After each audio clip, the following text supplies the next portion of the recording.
Now, viewers, we are shifting our focus to a very awaited interview that we have been playing. This is an India Today World exclusive at a time when tensions between Iran and the United States are threatening to escalate into a full-scale war. Now, the focus has already been on West Asia, with Prime Minister Modi, in fact, visiting Israel. But right now, we are speaking about India Today having spoken exclusively to Abbas Araghchi, the Iranian foreign minister and the man leading the negotiations with Washington. In a clear and unequivocal message to the United States, Araghchi says Iran is fully prepared for both war and peace. He underscores that negotiation and diplomacy remain the only viable path forward, insisting that a fair and balanced deal is still achievable. At the same time, the Iranian foreign minister has expressed deep mistrust of the United States, saying he's not fully confident that Washington truly wants a deal, accusing it of walking away from agreements in the past. Now, responding to these repeated claims by President Donald Trump and the US officials that Iran is seeking to advance its nuclear weapons capability, Araghchi firmly denied that Tehran is developing nuclear arms. However, he's also made it very clear that Iran will not be relinquishing its legitimate right to the peaceful use of nuclear technology. The foreign minister also rejected allegations that Iran is developing long-range missiles, and he dismissed as fake news claims that 32,000 people have died in Iran in the ongoing conflict. This exclusive conversation, remember, comes just a day before the crucial third round of negotiations that is to take place between the United States and Iran, scheduled to take place in Geneva today itself. And we will be taking you through this very interview as we, in fact, come to an end to this very bulletin this hour.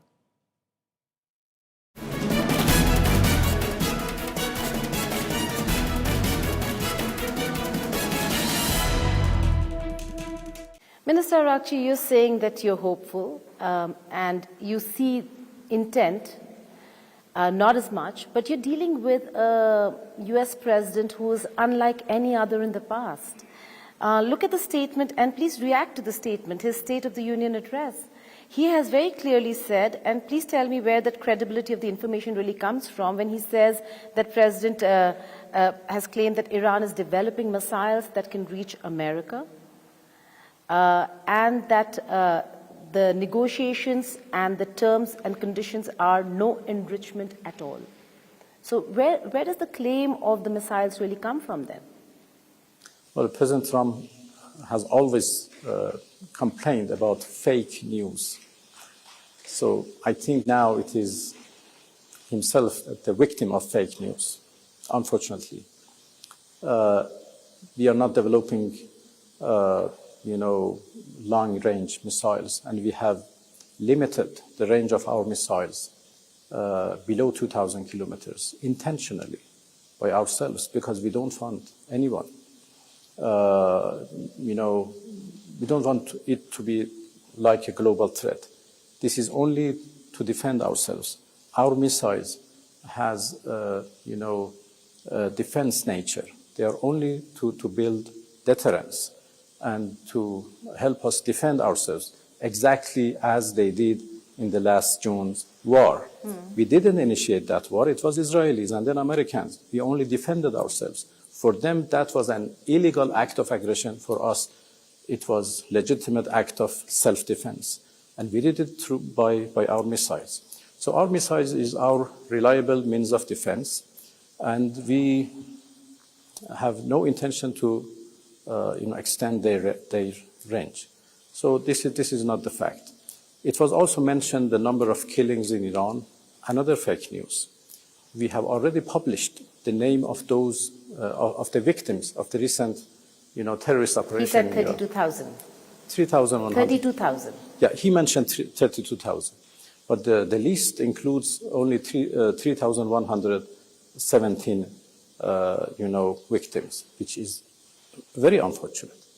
And we have published the names, and we have said publicly that if anybody thinks that the names are more than this, so please give us the evidence. Please add only one more name to this list. So there has been no names added to that so far. So the number 32 1,000 is absolutely wrong. So I hope that we establish our understanding based on real facts. And the fact is, Iran is not developing nuclear weapons. We have always said, and I would like to reaffirm, that we have no intention to go for nuclear weapons. And we have no intention to go for long-range missiles. And we have, of course, the intention and determination to, establish our rights and to practice our rights for peaceful use of nuclear technology.